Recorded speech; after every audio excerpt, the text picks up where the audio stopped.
cette jeune femme ne reverra plus jamais ses 4 membres de sa famille en vie. La fouille de la maison permettra non seulement de retrouver le meurtrier, C'était un meurtre vraiment atroce. mais aussi de mettre au jour un secret vieux de 3 ans. Il a échappé à la justice la première fois, alors qu'on aurait pu éviter 4 morts supplémentaires. Il y avait des questions auxquelles il fallait répondre. On l'a fait parce qu'on voulait savoir. On ne voyait pas comment ça avait pu arriver. Ça ne pouvait pas s'être passé comme il l'avait dit.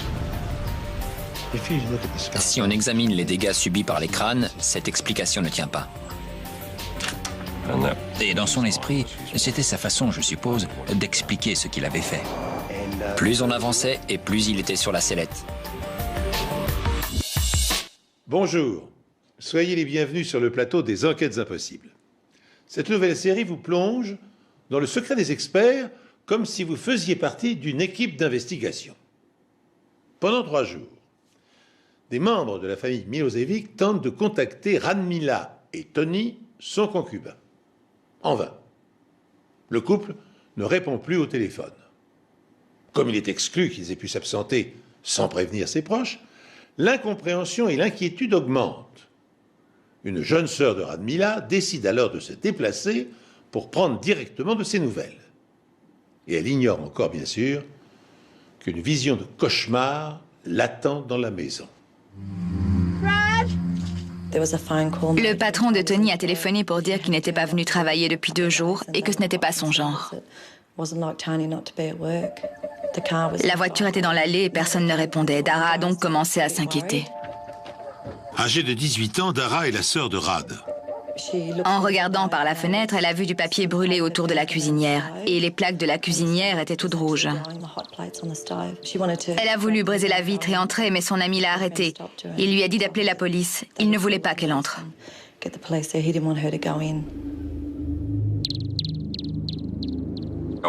J'étais de service à Canberra ce 31 mars 1984.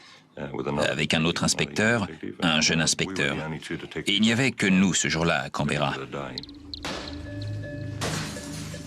J'ai reçu un appel radio du central qui m'a dit que le policier de service avait fait un trou avec sa matraque dans la porte de derrière et qu'il était entré.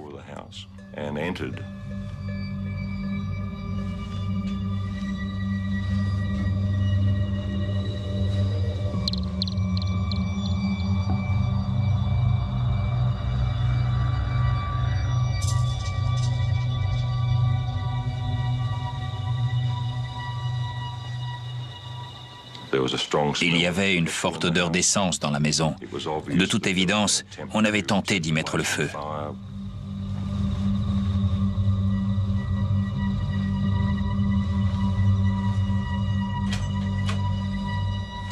Dans l'une des chambres de derrière, il y avait 3 corps.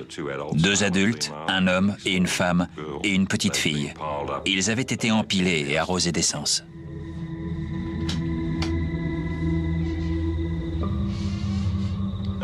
Et dans une autre chambre, il y avait un petit garçon. Tous avaient été tués par balle.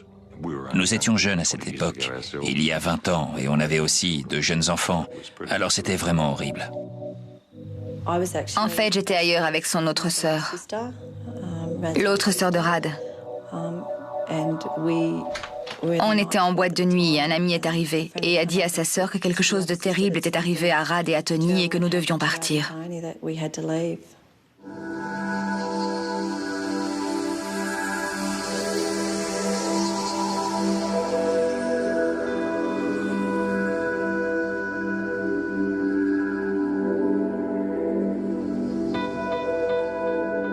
Une famille entière a été assassinée.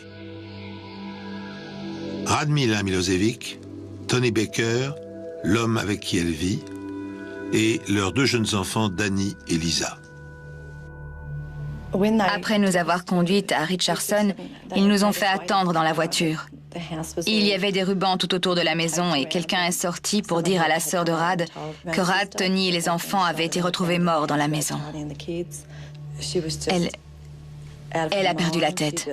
Elle hurlait. Elle était désespérée après la perte 2 ans auparavant de Mariana et Lily. La mort a déjà frappé la famille Milosevic. Mariana et Lily, les sœurs cadettes de Radmila, sont décédées le 31 décembre 1980 dans un accident de voiture. On ne pouvait pas lui enlever encore 4 membres de la même famille. Mariana et Lily, et maintenant Rad et Tony et les enfants. C'était inconcevable. Beaucoup de questions restent sans réponse pour l'instant. La police est entrée dans cette maison vers 21h30. Elle a trouvé les corps d'un jeune couple et de ses 2 enfants. Les corps étaient dans différentes pièces de la maison. Il n'y a aucune trace de lutte, mais les murs ont été aspergés d'essence. Il n'y a pas eu d'effraction. La porte était fermée à clé. Et il n'y avait pas de vitres brisées. Et en fait, c'était parfaitement calme. On a constaté que le meurtrier avait tenté de nettoyer des taches de sang avec du détergent pour la cuisine.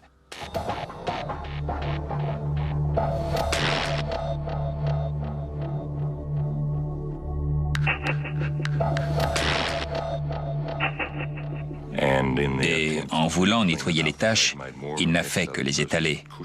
Alors il a posé des coussins sur le sang pour essayer de le dissimuler. Le meurtrier a également voulu effacer ses traces. La cuisinière avait 2 petites plaques rondes à l'arrière, et devant, il y avait une plaque rectangulaire en forme de grille. Et les 2 plaques de l'arrière étaient allumées à fond, mais pas celles de devant.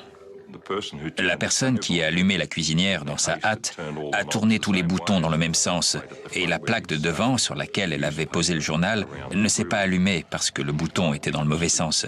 Il était sur bas au lieu de fort. La police scientifique essaie de reconstituer les événements. Elle pense que les meurtres pourraient remonter à vendredi. L'examen minutieux de l'intérieur de la maison suggère bientôt aux enquêteurs que le quadruple assassinat s'est sans doute produit plusieurs jours plus tôt. Par chance, dans sa hâte de prendre la fuite, le tueur fou a commis une maladresse qui a évité à la maison d'être incendiée. Incendie, bien sûr, qui aurait détruit la plupart des indices. Ainsi, les policiers retrouvent-ils intact le journal intime que Radmila tenait scrupuleusement au jour le jour. Ce journal contient-il des secrets ou des informations susceptibles de leur fournir des pistes? C'était un vieux cahier d'école dans lequel elle consignait les événements de la journée. Et le dernier passage datait du mercredi 28 mars. Elle disait que son mari et un homme surnommé Tomo suivaient un match de football à la radio.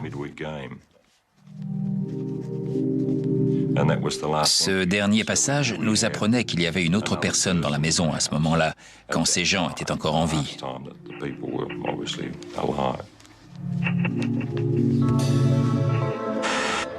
Ce matin, avec son unité mobile, la police a interrogé les voisins. La plupart d'entre eux ne connaissaient pas la famille et personne n'a entendu de coup de feu. Mais les gens avaient vu une voiture, toujours la même, faire des allées et venues autour de cette maison après ce mercredi. Et on avait des informations indiquant que cette voiture pourrait appartenir à Tomo. Il fallait donc identifier ce Tomo et savoir où il se trouvait. Ce soir, la police poursuit toujours son enquête. Elle continue d'interroger les amis et les parents de la famille, mais elle n'a pas trouvé le moindre mobile. Cela fait maintenant des heures que les corps de Rad, Tony et de leurs enfants ont été découverts dans leur maison. Ne trouvant aucune explication à ces meurtres, les enquêteurs vont s'adresser à la dernière personne à les avoir vus en vie. Et cette personne est surnommée Tomo. On a fini par identifier Tomo. Il s'appelait Alan Thompson et c'était un proche de la famille. En fait, c'était un vieil ami de Tony. Je crois qu'ils avaient joué ensemble au football. C'était comme mon grand frère. Il aurait fait n'importe quoi pour moi. J'avais confiance en lui. C'était le grand frère que je n'avais jamais eu. Il faisait partie de la famille. Je crois qu'il m'a appris à conduire à 13 ou 14 ans en cachette sur la route. Il nous emmenait au boom de l'école. Il rentrait chez lui et il venait nous rechercher quand c'était fini. On passait tout notre temps avec lui. Des passages du journal indiquaient que ce Tomo venait régulièrement et qu'il jouait avec les enfants. Certains commentaires disaient qu'il mangeait toute leur nourriture. On savait que c'était un habitué. C'était aussi le petit ami de l'une des deux sœurs tuées dans un accident de la route, quelques années plus tôt. Tomo a rencontré Mariana un soir. Avec un ami, ils se promenaient en voiture sur l'avenue principale et Mariana et l'une de ses sœurs étaient dans les parages. Ils se sont arrêtés et ont commencé à discuter. Je crois que ça a commencé comme ça. Devenus très vite inséparables, Tomo et Mariana emménagent ensemble. Après 2 ans de vie commune, une tragédie stoppe net tous leurs projets d'avenir. Mariana est tuée dans un accident de la route. Brisé par le chagrin, désespéré, Tomo se rapproche de Radmila et de Tony, la sœur aînée et le beau-frère de sa fiancée, tragiquement disparus. En qualité de meilleur ami de la famille, il passe bientôt la plupart de ses soirées en leur compagnie.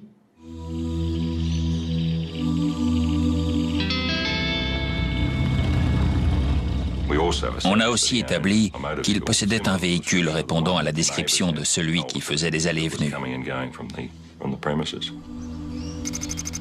Faut-il considérer Tomo comme un suspect ou comme un simple témoin? Avec mon collègue, on est allé à Kenbeyan et Alan nous a reçus à la porte. Je me suis présenté en disant que j'apportais de mauvaises nouvelles. Je lui ai dit que j'arrivais de chez ses amis de Richardson et qu'ils étaient tous morts. Sur les lieux du crime, les spécialistes de la balistique trouvent des douilles et des balles, indiquant que l'arme utilisée est une carabine de calibre 22. On lui a demandé s'il avait une carabine. Il nous a conduits dans sa remise, derrière chez ses parents. Il a ouvert et a sorti une carabine de calibre 22. On est rentré au siège central de la police à Canberra et on a confié l'arme à nos experts. Vérification terminée. Parfait. Merci, Eric. Ils nous ont conduits au poste de police. Et ils nous ont posé des questions sur Tomo. Ils nous ont demandé s'il possédait des armes ou si on pouvait avoir des raisons de penser que ça pouvait être lui. Et j'ai répondu que ce n'était pas Tomo, qu'il ne ferait jamais une chose pareille.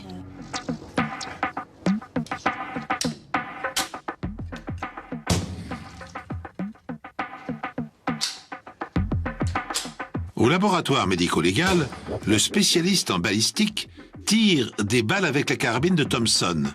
Placées sous un microscope et grossies 20 fois, les balles sont ensuite comparées à celles trouvées sur les lieux du crime afin de retenir ou d'éliminer la carabine de Thompson. On voit ici un échantillon du test à gauche et la pièce à conviction à droite. On recherche les rayures qui se font à cause des petits défauts à l'intérieur du canon, sur le plomb. Il laisse ses marques sur le plomb. Ce sont des marques caractéristiques qui sont l'équivalent des empreintes digitales. Elles sont propres à chaque arme à feu et ça nous permet de retenir ou bien d'éliminer l'arme. Dans ce cas, on l'a retenue.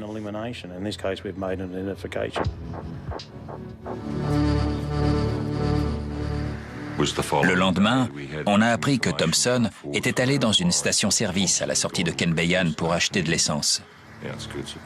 On a retrouvé ce jerrycan sur la scène de crime et c'est quand il est revenu que les voisins ont vu la voiture. Il devenait évident qu'Alan Thompson était notre meurtrier. On l'a interrogé en lui présentant les preuves et au début, il a nié son implication dans les meurtres. Ensuite, il a déclaré « Je suis allé chercher la carabine dans la voiture et je suis rentré avant de commencer à tirer. » Mais il nous a dit qu'il ne savait pas ce qu'il faisait et qu'il tirait au hasard. Ça ne correspondait pas à la scène recréée par les experts. Les tirs étaient plus contrôlés, plus précis. Il ne s'agissait pas de tirs au hasard d'une personne qui ne sait pas ce qu'elle fait.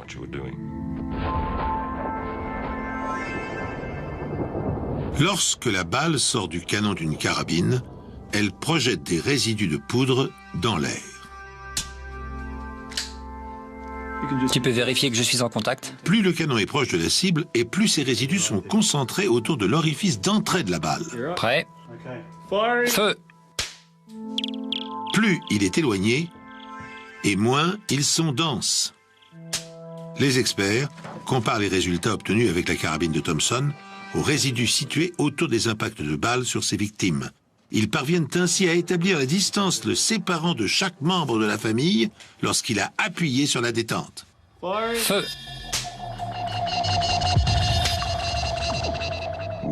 Nous avons établi, je dis nous, je veux dire les spécialistes de la balistique, ont établi que le meurtrier avait d'abord tiré depuis le couloir d'entrée de la maison en direction d'un fauteuil qui se trouvait dans le salon et sur lequel était assise la femme qui portait sa petite fille sur ses genoux. C'est alors que le mari s'est levé de sa chaise. Le meurtrier lui a alors tiré dans la poitrine. Et il a ensuite essayé de s'enfuir du salon et il a fait le tour d'un petit mur pour arriver dans le couloir. Et là, il a reçu une balle à bout portant à l'arrière de la tête. Ensuite, la petite fille, qui était évidemment tombée des genoux de sa mère, a été abattue dans le salon depuis une courte distance. Et on pense qu'il a tiré les corps à travers le couloir pour les empiler dans la chambre de derrière. Ensuite, à un autre moment, l'autre enfant a été tué dans son lit. À bout portant. C'était donc un meurtre vraiment atroce. Alan Thompson, alors âgé de 24 ans, est accusé des 4 meurtres, mais il plaide non coupable lors de son procès. Je ne voulais pas croire que Tomo avait fait ça, mais j'étais assise et j'écoutais les éléments à charge, les éléments présentés par les experts, tout ce qui concernait cette affaire. Alan Thompson est reconnu coupable et condamné à 4 peines de prison à vie. On n'a jamais su quel était le véritable mobile de ces crimes. Mais je crois qu'après la mort de sa petite amie, il a reporté son amour sur Anne Mila. Bien sûr, je ne suis pas psychologue et je n'ai pas les connaissances suffisantes pour expliquer les comportements, mais d'après ce que j'ai vu et ce que j'ai pu lire dans le journal intime de Anne Mila, je crois que Tomo s'était sérieusement entiché d'elle pour une raison ou pour une autre. Et le problème, c'est qu'elle ne voulait pas de lui. Nous pourrions penser qu'à ce stade, l'enquête est sur le point de se conclure. Bien qu'Alan Thompson s'acharne toujours à clamer son innocence, les preuves de son implication dans le quadruple homicide sont maintenant suffisamment solides pour qu'un jury puisse le condamner en cour d'assises. Le mobile du jeune homme n'en demeure pas moins énigmatique. Pourquoi et comment a-t-il pu massacrer 4 personnes? Tandis que cette question taraude psychologues et policiers, un rebondissement spectaculaire transforme bientôt le suspect en pire criminel qu'ait connu l'Australie. En fouillant la maison, on a retrouvé des albums avec des articles de journaux évoquant la mort des 2 sœurs tuées quelques années plus tôt dans un accident de voiture. Les 2 jeunes filles de 14 et 17 ans sont mortes après que la voiture a quitté la route et terminé contre un arbre. Les corps ont été entièrement réduits en cendres après l'explosion du réservoir d'essence. L'enquête a conclu à un accident. La voiture a quitté la route et il y a eu une explosion. Le conducteur, qui s'en est sorti indemne, est un proche de la famille, du nom d'Alan Thompson. Il a échappé à la justice la première fois, alors qu'on aurait pu éviter 4 morts supplémentaires. Après les meurtres de Radmila Milosevic et sa famille, la police découvre que c'est justement lui qui était au volant de la fameuse voiture qui a pris feu, coûtant la vie aux 2 sœurs cadettes de Radmila. Est-ce une simple coïncidence de voir le même homme responsable de la mort de 3 sœurs, ou bien y a-t-il un secret derrière tout ça? Thompson affirmait faire le chemin de Cooma à Canberra par l'autoroute avec les 2 filles à l'arrière de la voiture.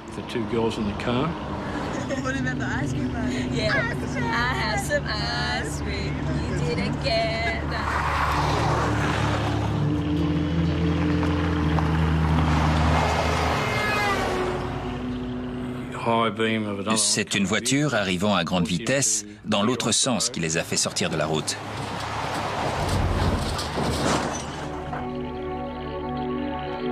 Il est tout de suite sorti de la voiture par l'avant. Il est allé voir le capot et c'est là qu'il a vu des flammes s'échapper du moteur. Il a essayé d'ouvrir la portière pour libérer les 2 filles.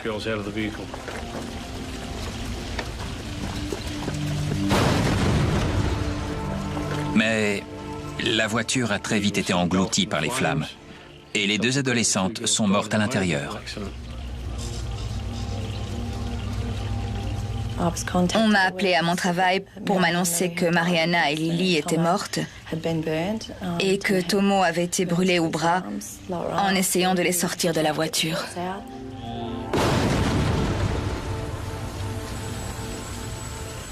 Le jour de l'enterrement, il est resté très en retrait. Il ne voulait parler à personne. À chaque fois qu'on voulait le prendre dans nos bras, il nous repoussait. Il voulait rester seul. Il lui arrivait de se réveiller en pleine nuit et de crier le nom de Mariana. On a vraiment fait de notre mieux pour être là quand il avait besoin de nous. Cet accident est-il le fruit d'une coïncidence ou une fatalité frappe-t-elle la famille Milosevic? En effet, à 2 ans et demi d'intervalle, 3 sœurs ont succombé à des morts violentes. Comme on sait maintenant que Thompson est vraisemblablement l'auteur du meurtre de Radmila, n'est-il pas étrange de constater qu'il se trouvait aussi au volant du véhicule qui a percuté un arbre avant de s'embraser? Et tandis que Thompson était sorti indemne de l'accident, Mariana et sa jeune sœur avaient péri carbonisés. Bien que le coroner de l'État ait confirmé la thèse de la mort accidentelle, Rick Nines et Tom McKillen, son équipier, ont des doutes sur la véracité de cette version des faits. Et pour en avoir le cœur net, ils décident de réexaminer les circonstances du drame et de recueillir de nouveaux indices.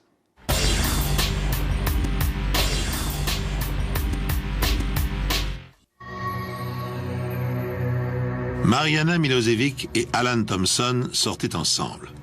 Lorsqu'elle meurt, dans un accident de voiture avec lui au volant, Thompson vient chercher du réconfort auprès de la sœur aînée Radmila. 15 mois plus tard, il la tue, ainsi que ses enfants et leur père. Le nom de Thompson étant lié aux 2 affaires, les policiers décident de rouvrir le dossier classé comme simple accident.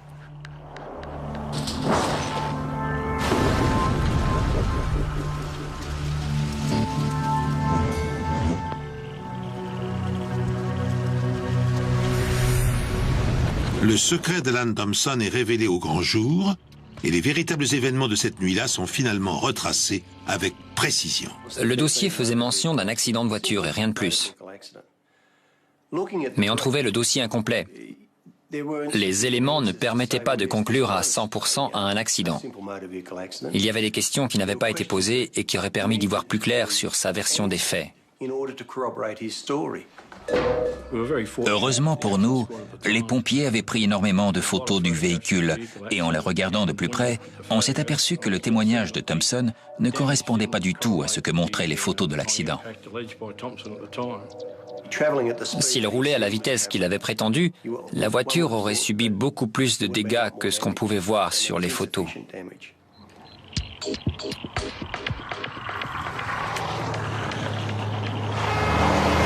Thompson prétend avoir roulé à 70 km/h lorsqu'il a été aveuglé par des phares et a fini sa course contre un arbre. Mais selon des experts de la General Motors, ça n'a pas pu se passer comme ça. Les experts nous ont tout de suite dit qu'ils ne croyaient pas du tout à cette histoire. Ils estimaient plutôt la vitesse à 25 km/h. La question, c'était de savoir pourquoi il avait raconté ça. Peut-être que c'était pour se protéger et tout simplement parce qu'il avait prémédité l'accident. On a donc décidé de vérifier si notre théorie du meurtre maquillé en accident tenait la route. On a décidé de faire une reconstitution des faits, mais on n'a pas pu le faire avec l'arbre d'origine. On a donc acheté un modèle de voiture similaire et on s'est mis au travail sur un site d'entraînement de la police. On a choisi une partie pentue. Ensuite, on a choisi un arbre aux dimensions équivalentes à celui de l'accident et on a dû s'y reprendre à plusieurs fois pour essayer d'obtenir une vitesse de 25 km/h. On devait trouver la distance exacte de laquelle lancer la voiture pour obtenir la vitesse adéquate.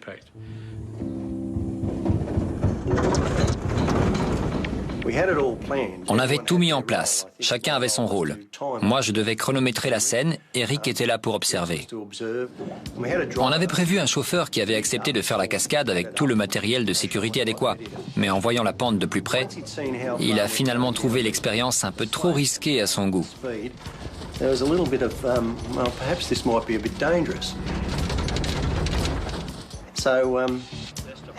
Du coup, il a fini par se défiler et il ne restait plus qu'à trouver un volontaire. Et le seul à bien vouloir le faire, c'était Rick Nines.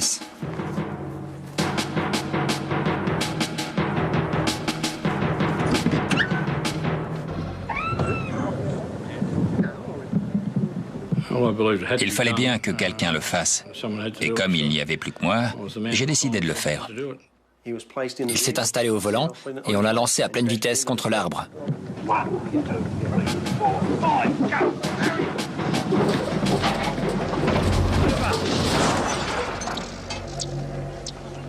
Finalement, je crois avoir pris la bonne décision, parce que ça m'a donné un aperçu de ce qui avait pu se passer dans cette voiture.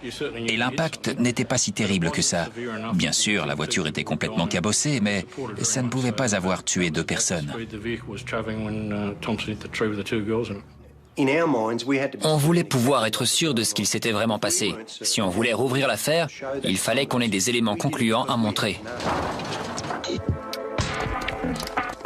Malgré les similitudes entre le crash test effectué par les inspecteurs et les dégâts sur la voiture de Thompson, ils n'ont malheureusement pas assez d'éléments pour écarter la thèse de la mort accidentelle. Alors ils décident de se rendre chez un spécialiste des incendies. Il leur faut une réponse. La voiture a-t-elle accidentellement pris feu ou est-ce une mise en scène? Ils m'ont carrément enfermé dans une pièce avec des vidéos et des photos, en me disant qu'ils repasseraient vers 16 heures pour avoir mon avis. Les premières conclusions du coroner avaient été que le feu avait pris sous le capot. Et le feu aurait été causé par le contact entre un des ressorts de la batterie et une de ses bornes, provoquant une étincelle à l'origine du départ du feu.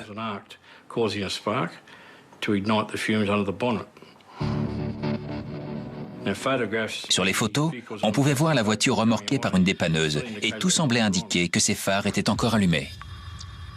Ça me paraissait quand même un peu absurde d'affirmer que le feu avait été provoqué par la batterie. Si on regarde les dégâts moteurs, on voit qu'il y a eu surchauffe des câbles et des durites, mais on ne voit pas de brûlure à proprement parler. S'il y avait vraiment eu le feu, les fils seraient au moins à nu pour peu qu'ils aient résisté, mais en aucun cas, ils ne seraient encore isolés. Les durites et les courroies auraient brûlé. De plus, le feu se serait propagé jusqu'au pare-feu, ce qui n'était absolument pas le cas. Les dégâts causés par le feu étaient davantage visibles à l'intérieur de la voiture que dans le moteur. Le moteur semblait en parfait état de marche pour un appareil censé être ravagé par les flammes. Ça ne collait pas.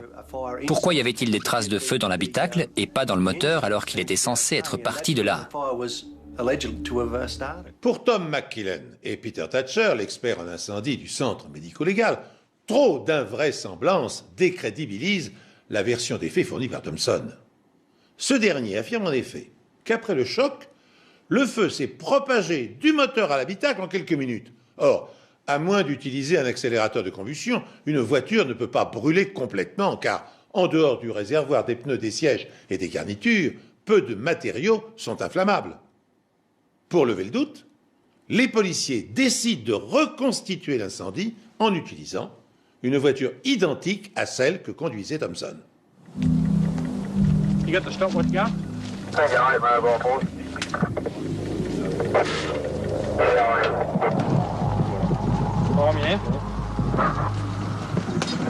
Pretty good fire.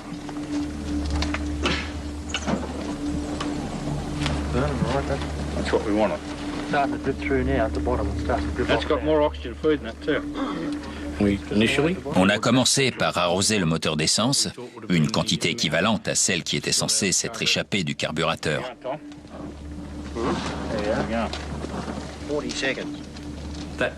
Si l'essence a effectivement pris feu dans le moteur, il a très vite été circonscrit en raison du manque d'oxygène. On a remis de l'essence dans le moteur pour tenter de raviver le feu et pour qu'il se propage dans l'habitacle. Mais on a quasiment été obligé de l'inonder pour que quelque chose se produise.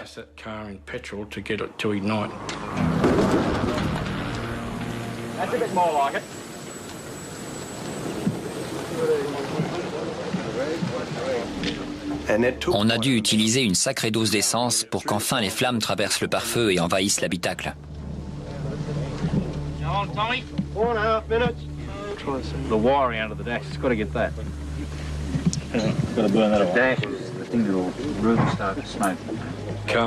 Les voitures peuvent prendre feu, mais il faut vraiment un choc à très grande vitesse pour provoquer une rupture des canalisations et du réservoir d'essence.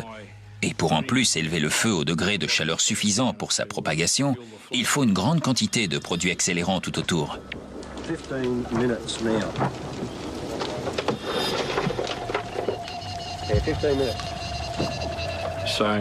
On a donc terminé la reconstitution pour voir si le témoignage de Thompson tenait la route.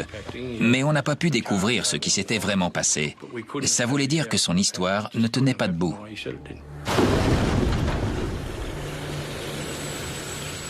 On a aussi trouvé une autre incohérence. Il y avait largement assez de temps pour sortir de la voiture. Et lui avait certifié que c'était impossible à cause du feu.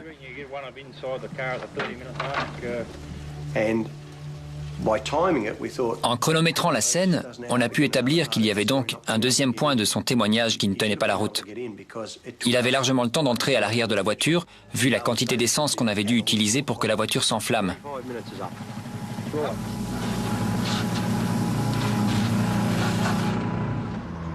Dans sa déposition de 1982, juste après l'accident, Thompson déclare que le bidon d'essence du coffre est vide. Mais lorsque les inspecteurs Ninnes et McKillen lui parlent de leurs doutes sur la véracité de ses dires, il a légèrement changé de version. Juste assez pour expliquer la présence d'accélérants dans le coffre et l'incendie dans la voiture. Il leur raconte qu'il a acheté de l'essence pour sa mère l'après-midi même, mais qu'il a oublié de la lui donner.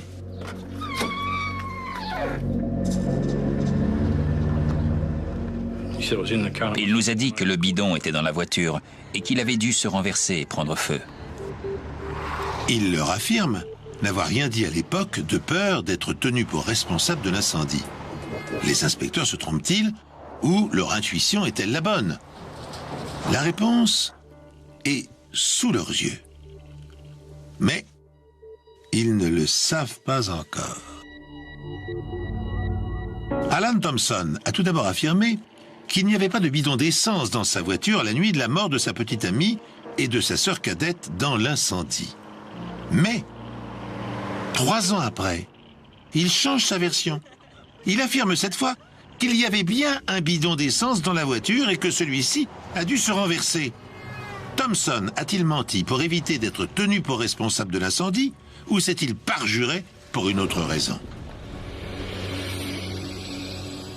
Si on regarde les photos de l'arbre contre lequel la voiture est venue s'écraser, on voit des traces de feu au-dessus du capot de la voiture. Comment est-ce possible si le feu a effectivement pris dans le moteur? En regardant de plus près les photos, je pencherai plutôt en faveur de la thèse qui veut qu'on ait aspergé la voiture de liquide inflammable. Je ne peux pas vous dire exactement combien d'essence a été aspergée sur la voiture, mais c'est en tout cas de l'ordre de plusieurs litres. Ça veut donc dire que quelqu'un a délibérément aspergé de l'essence à l'intérieur et à l'extérieur du véhicule. On commençait à avoir de plus en plus d'éléments dans cette affaire et à première vue, tout semblait désigner Thompson. Preuve est désormais établie qu'Alan Thompson a volontairement incendié la voiture. Mais a-t-il condamné l'ouverture des portes avant le crash, afin que les jeunes filles ne puissent pas s'en échapper et soient brûlées vives? Ou les a-t-il tuées avant l'accident? Et a-t-il procédé ensuite à une sinistre mise en scène? Aussi incroyable que cela puisse paraître, la réponse à cette question est cachée parmi les nombreuses photos qui, depuis des mois, tapissent le mur du bureau des inspecteurs. Il arrive souvent qu'on ait quelque chose sous le nez pendant longtemps et qu'on passe quand même à côté. Et tout d'un coup, en regardant une photo des deux jeunes filles, on s'est aperçu qu'un liquide inconnu s'échappait de leur crâne. Sur une des photos, on voyait distinctement un trou dans le crâne d'une des deux jeunes filles. On a donc voulu en savoir plus. Ça ne se voit pas tout de suite, mais si on regarde de plus près les photos, on voit que les crânes sont très endommagés. On sait par les directeurs de crématorium et par ce qui s'est passé pendant la Révolution russe que quand un crâne explose dans un incendie, c'est uniquement quand le feu est très rapide et à très haute température. Une très forte pression s'exerce sur le haut du crâne et il en résulte obligatoirement une explosion du crâne. Mais ici, ça ne correspond absolument pas. On dirait plutôt l'orifice de sortie d'un projectile, autrement dit, d'une balle. Et dans l'un des deux crânes, on a un orifice d'entrée bien visible qui signifie qu'on leur a tiré une balle dans la tête. C'est aujourd'hui que le destin tragique de 3 sœurs de Canberra va être dévoilé à la Cour fédérale. Ian Temby, avocat de la couronne, a affirmé que Thompson était déjà sous le coup d'une inculpation pour le meurtre de l'une des 3 sœurs. Cela suffit à une nouvelle mise en examen. Selon lui, cette mise en examen calmera la colère du public et mettra cette affaire à jour. Monsieur Temby a affirmé que de nouvelles preuves venaient contredire la version de Thompson sur l'origine de l'incendie de la voiture. Aujourd'hui, Thompson admet le fait qu'il y avait bien un bidon d'essence dans la voiture alors qu'il l'avait toujours nié jusqu'à présent. L'avocat de Thompson, quant à lui, prétend que ces preuves ne fournissent aucun nouvel élément et met l'accent sur le coût d'une nouvelle enquête. Il ne restait plus qu'à exhumer les corps et à chercher d'éventuelles preuves scientifiques sur les jeunes filles. Si le témoignage de Thompson était véridique, on aurait obligatoirement retrouvé des traces de brûlures sur le larynx et les poumons des deux filles, même si elles avaient été inconscientes. Et il nous fallait absolument ce genre de preuves pour mettre Thompson en examen pour meurtre.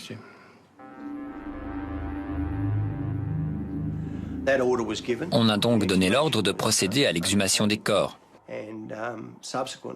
Et après une nouvelle autopsie, on a trouvé des traces de blessures par balle. Des traces de blessures par balle ont été décelées sur les corps d'au moins l'une des 2 sœurs. Des blessures par balle provenant d'une carabine de calibre 22, le même calibre que celui utilisé par Alan Thompson lors du meurtre de Ranmila, la sœur aînée des jeunes filles et de sa famille. Au cours de l'autopsie, le légiste n'a trouvé aucune trace de brûlure sur le larynx ou les organes internes et il a pu formellement établir que les deux filles étaient déjà mortes au moment de l'incendie. Il a également retrouvé des traces de plomb dues au passage d'une balle à travers le crâne. Il a donc pu établir avec certitude que les deux filles avaient reçu une balle dans la tête et qu'elles étaient donc mortes avant l'incendie. Au cours de l'enquête, notre intérêt n'a cessé de grandir sur cette affaire. On a voulu aller jusqu'au bout. Et plus on avançait, plus on s'éloignait des premières conclusions. Que s'est-il réellement passé cette fameuse nuit? Qu'est-ce qui a bien pu pousser Thompson à tuer sa petite amie et sa sœur cadette? Juste avant l'accident, Mariana est venue nous voir au travail pour parler à sa sœur. C'est la seule et unique fois où elle nous a dit qu'elle avait peur de lui. Mariana avait peur de la violence refoulée d'Alan Thompson, son fiancé. Cette révélation remet en perspective toute la relation qui liait les jeunes gens et que chacun dans la famille s'accordait naïvement à trouver exemplaire. Elle explique aussi la suite tragique des événements.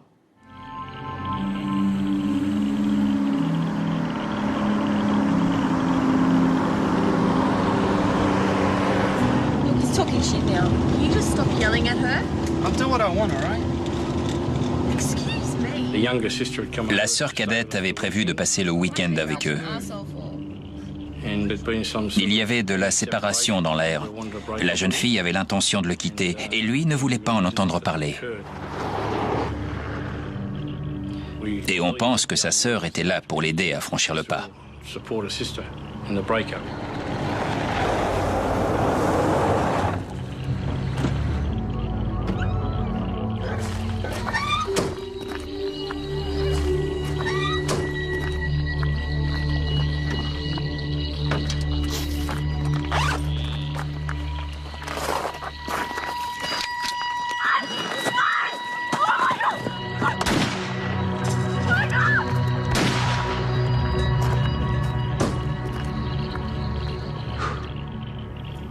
Je pense qu'il les a tués parce que Mariana voulait le quitter. Because Mariana wanted to leave him.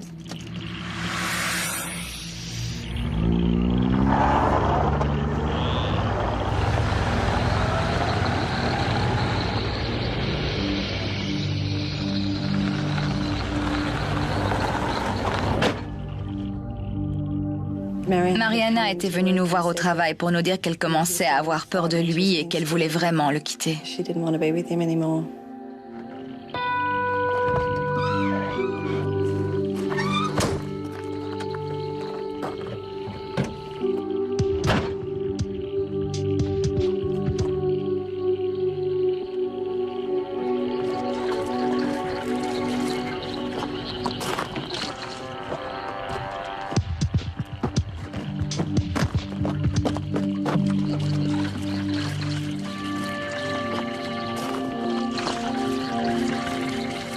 Maybe. Si elle n'était plus à lui, elle ne serait à personne.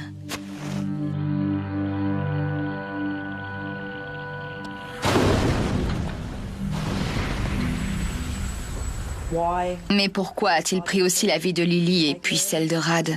to take Tiny and the Je ne sais pas. I don't know.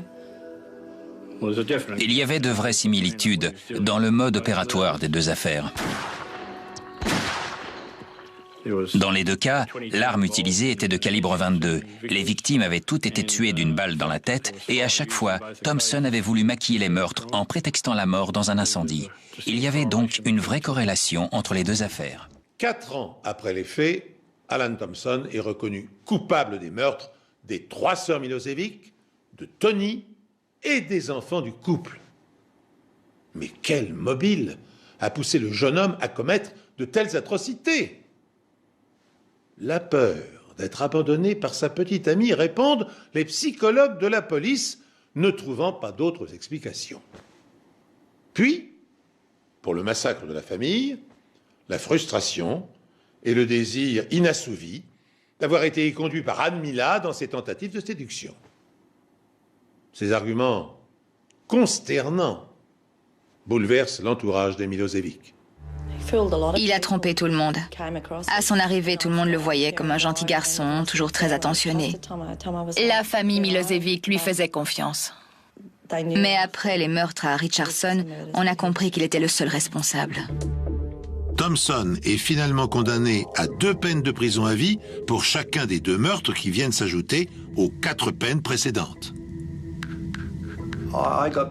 Ça a été une vraie satisfaction à l'annonce de la condamnation de M. Thompson. Ça voulait dire que la famille Milosevic pouvait réellement faire son deuil. J'ai vraiment eu beaucoup de peine pour elle, sincèrement. Cette femme avait perdu une grande partie de sa famille sans aucun motif valable. Elle a perdu 3 filles, un beau-fils et 2 petits-enfants. C'est vraiment tragique de voir cette mère qui s'était battue pendant autant de temps pour élever seule ses 3 enfants et de voir qu'un type pouvait débarquer comme ça et les lui enlever.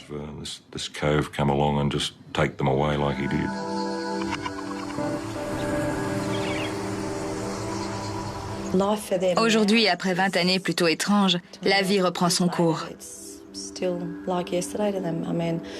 Il ne se passe pas un seul jour où ceux qui sont encore là ne pensent pas à Rad, Tony et leurs enfants, ainsi qu'à Mariana et Lily. Il a complètement anéanti cette famille. Je ne pense plus du tout la même chose de Tomo comparé à l'époque où j'étais jeune. Je le déteste maintenant. Sûrement autant qu'eux pour ce qu'il leur a fait subir.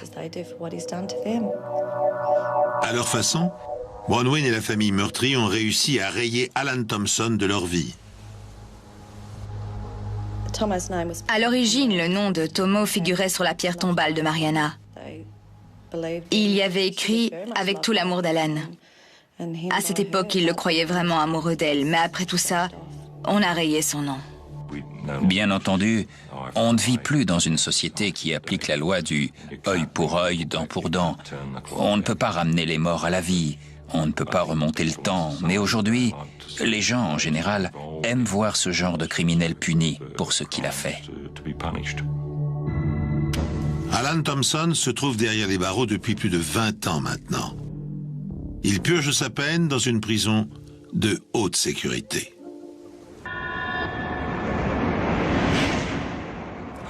J'espère vraiment que ce genre d'individu ne sera jamais relâché. Alan Thompson n'est qu'une ordure sans aucune émotion. Il ne ressent absolument rien. C'est la meilleure description que je puisse faire de lui, une ordure sans âme. Une ordure sans âme, un poisson froid en anglais. C'est ainsi que le policier McKillen décrit littéralement Alan Thompson, le tueur en série le plus tristement célèbre d'Australie. Enfermé derrière des barreaux depuis près de 25 ans, Thompson a-t-il parfois l'ombre d'un remords? A-t-il une pensée pour la jeune fille dont il était tombé amoureux et qu'il a tué de sang-froid? Éprouve-t-il le moindre sentiment pour Rad et Tony, le couple d'amis fidèles qu'il accueillait chaque soir dans leur maison pleine de vie? A-t-il le moindre repentir pour avoir arraché la vie à 2 enfants en les fusillant à bout portant comme du gibier?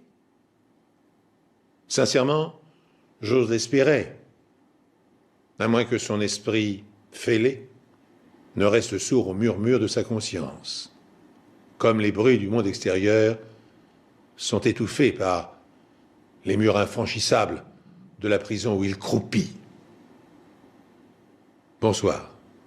Je vous remercie de nous être fidèles et je vous donne rendez-vous prochainement sur cette antenne pour un nouvel épisode des Enquêtes Impossibles.